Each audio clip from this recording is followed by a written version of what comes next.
nuestra neuróloga, la doctora Marcia Castillo.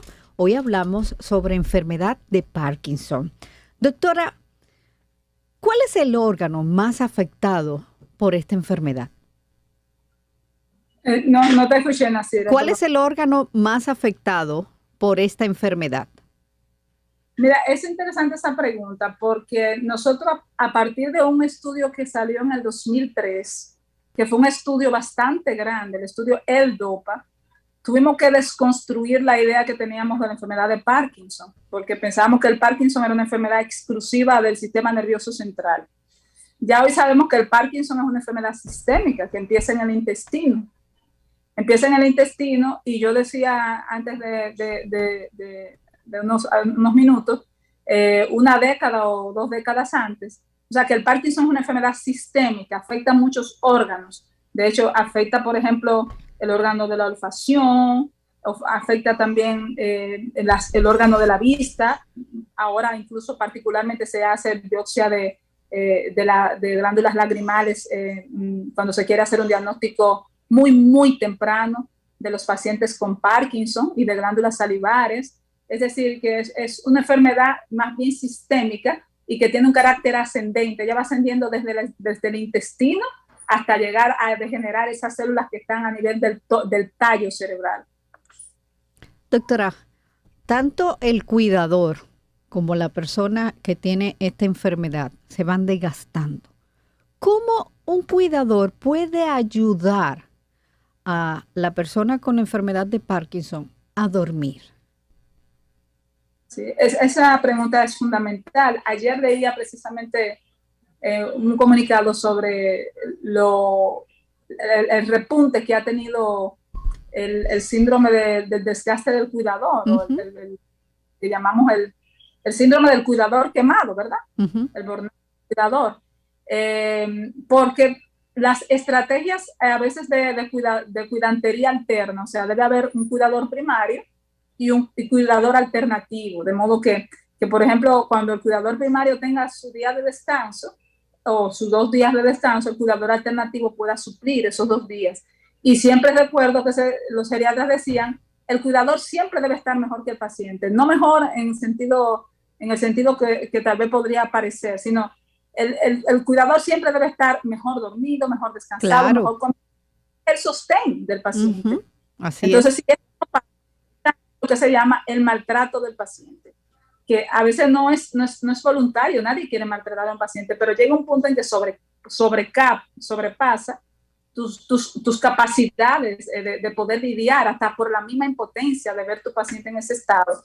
Y entonces hay muchas técnicas que pueden ayudar tanto a lidiar con esas situaciones de sobrecarga, de estrés, sobre todo con el tema de la noche, que es... las noches son las pesadillas de las enfermedades neurodegenerativas, tanto para el cuidador como para el paciente, en el Alzheimer, en el Parkinson.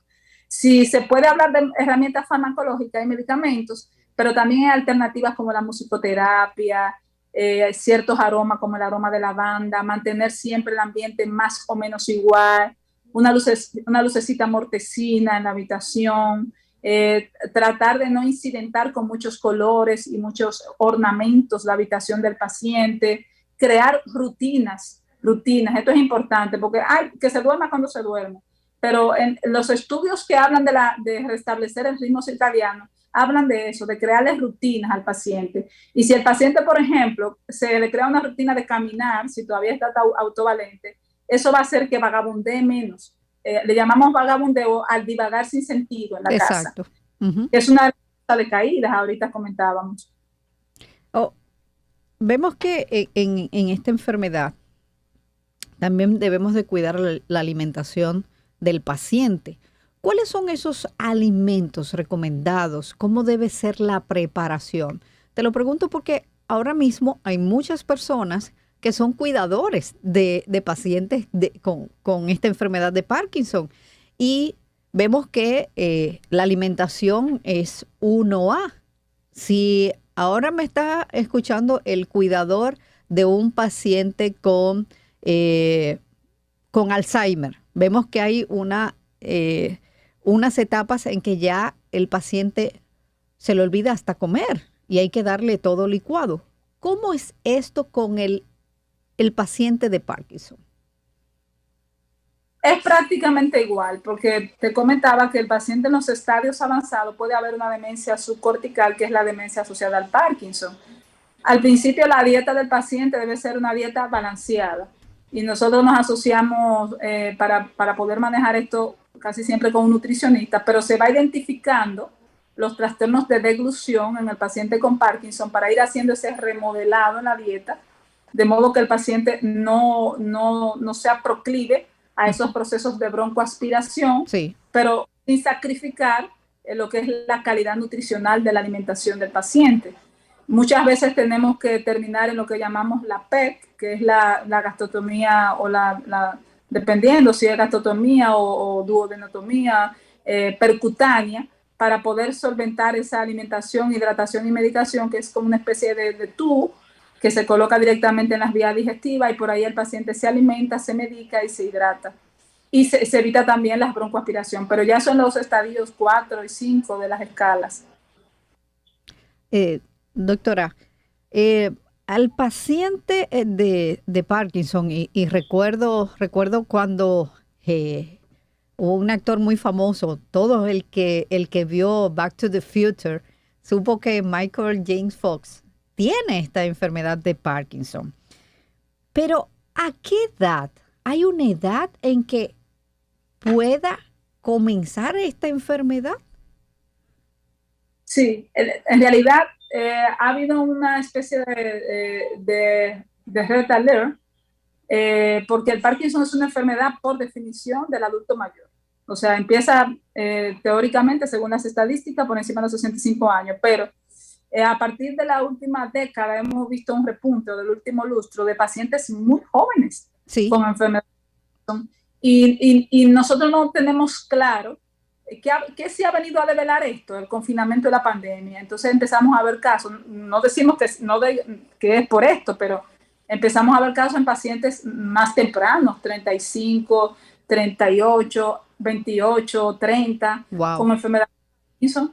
Y claro, esto es una cosa para tomar en cuenta porque estamos hablando de personas que están en vida laboral activa, que tienen niños y que todavía tienen un trabajo que hacer por su familia, por ellos mismos, tienen metas, propósitos de vida, y entonces es una carga doble. O sea, te diagnostican una enfermedad crónica y todavía tú tienes toda la parte, digamos, de la famosa pirámide de autorrealización de Maslow, donde tú vas escalando, y tal vez esta enfermedad te quite tu autonomía, como decía un artículo que recientemente con el que colaboramos, este ladrón de la autonomía del paciente, pues te pueda fácilmente afectar de una manera indefectible. Entonces estos pacientes jóvenes, para nosotros igual, un adulto mayor que un adulto joven, pero en el paciente joven se resiente más por el tema de que es el soporte. Entonces pasa de ser un proveedor fundamental de la familia a tener que ser proveído. Y eso afecta así también la dinámica de la pareja.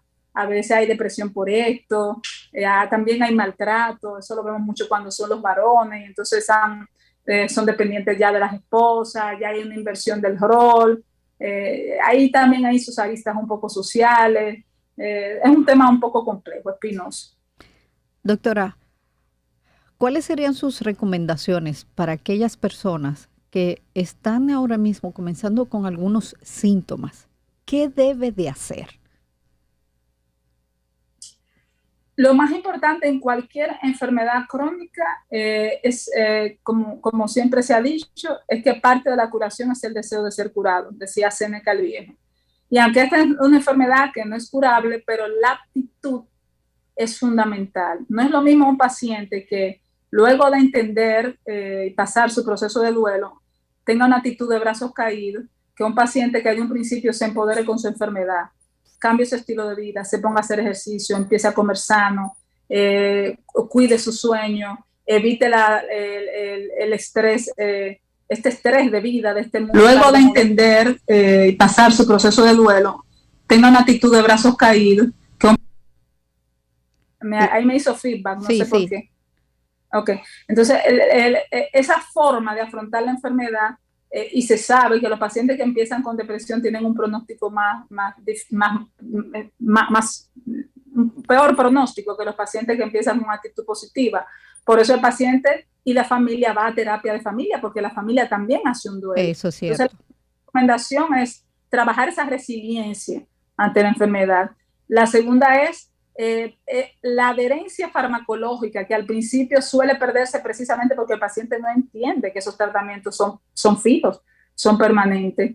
Y lo otro es siempre apóyate en la familia, o sea, tu familia es tu núcleo de apoyo. Si los caminos que tú buscas son caminos fáciles, o sea, vas a buscar salidas fáciles, o sea, me voy a ir, qué sé yo, a buscar, que no está mal, pero me voy a ir a buscar medicina natural, me voy a ir para San Juan a hacer no sé qué cosa, y esto lo que va a hacer es que retrases el inicio de tu tratamiento. Al retrasar el inicio de tu tratamiento, vas a retrasar todos los procesos que te pueden ayudar a entonar tu mejoría, como la fisioterapia, la rehabilitación, la ludoterapia, que también es importante, o sea, recrearte, hacer cualquier actividad que cree nuevos circuitos, que mejore la neuroplasticidad. Hay que empoderarse, hay que estudiar, documentarse, aunar esfuerzos para abrir espacios de diálogo donde el paciente y los familiares entiendan cómo es el proceso natural de la enfermedad, y esto nos hace ser más fuertes también. Sí, eso sí es cierto.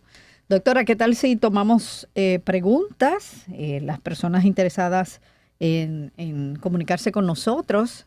Recuerden que estamos con la neuróloga, la doctora Marcia Castillo. Sigan su cuenta de Instagram y del canal de YouTube, que está potente, doctora. Lo interesante es que la doctora siempre me envía cuál es el siguiente tema, y yo, este me gusta y este también me gusta. Excelente, sí. Doctora, invite a las personas a seguir su cuenta de Instagram y del canal de YouTube. En Instagram ponemos más contenido educativo de esta línea, dirigido a pacientes, familiares, cuidadores. Por ahí también tenemos algunos conversatorios con otros especialistas. @doctora.marciacastillo, ahí nos pueden seguir en Instagram. Y bueno, así mismo también nos encuentran en YouTube, doctora Marcia Castillo.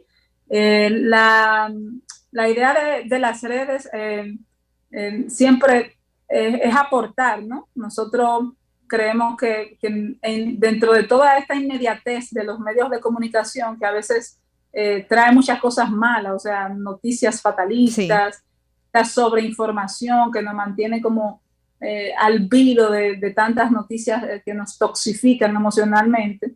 También se puede educar y llevar información atinada para personas que a veces andan buscando información sobre tal cosa.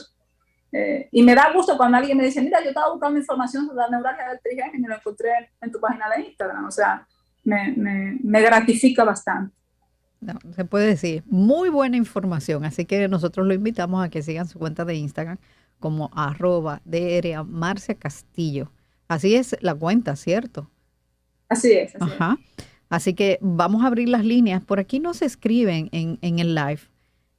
Bueno, una persona está ahora mismo con el caso de que su padre tiene Parkinson y su madre tiene cáncer. Aquí hablamos mucho del cuidador, doctora, ¿eh? Bueno, sí. Esto no es nada fácil.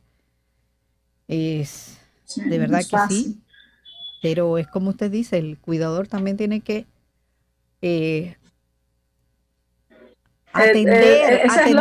atenderse él también.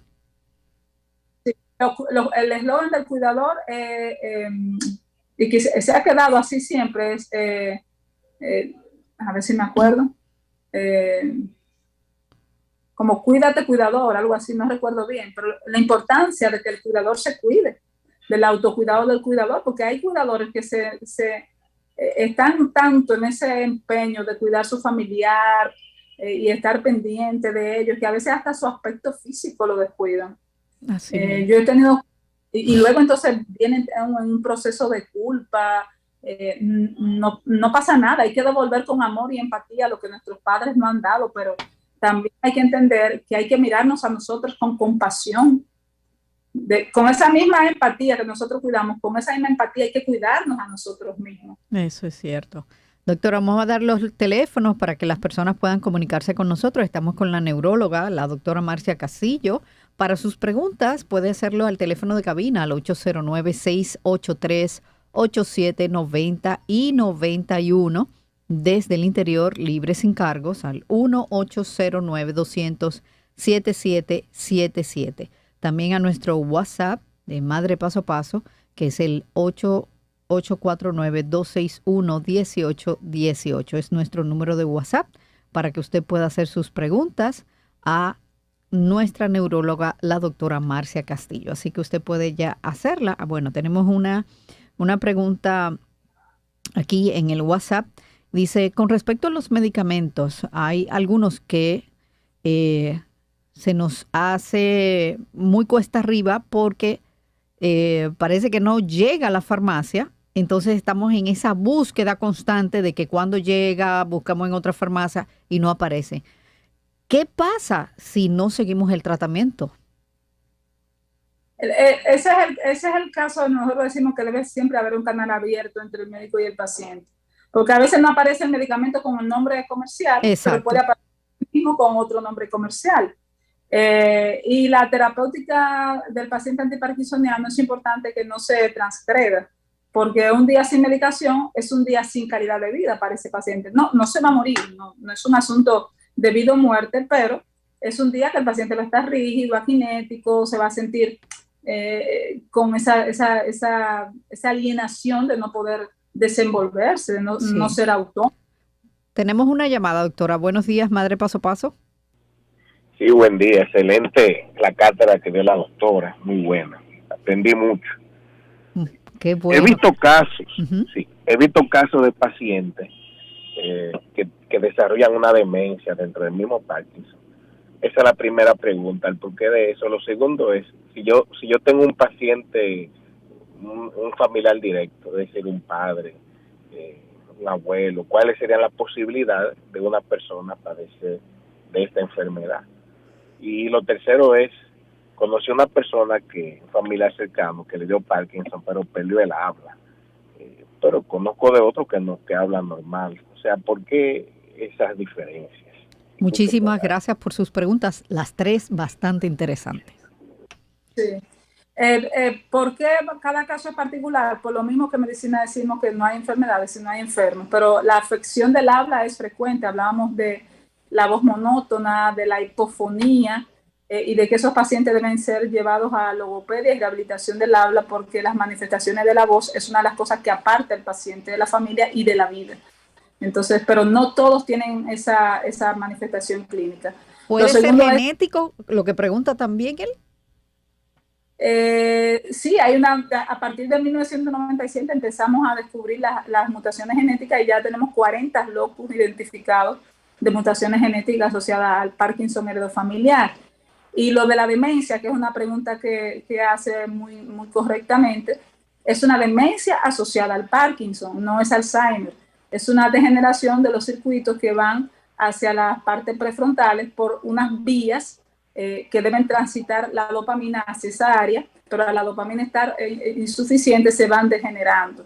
Entonces es una demencia que es más bien de tipo subcortical, pero que se expresa así con alteraciones del tipo cognitivo-conductual y está en los estadios avanzados de la enfermedad. Y se medica, claro, hay tratamientos. Doctora, llegamos al final del programa, Dios mío. Ahora que íbamos a tomar preguntas, a arrancar. Pero de verdad que, como dijo la persona que llamó, fue una cátedra. Gracias, me encanta. Usted sabe que me encanta que usted venga al programa porque aprendemos bastante de usted y recomendamos los servicios de la doctora Marcia Castillo. Ella es neuróloga, está en el Centro Médico Moderno, bien cerca de nosotros. Así que, doctora, el teléfono del consultorio, por favor. Pueden contactar vía WhatsApp al 809-540-2521. 809-540-2521. Doctora, muchísimas gracias por el buen contenido que nos brindó aquí en Madre Paso a Paso.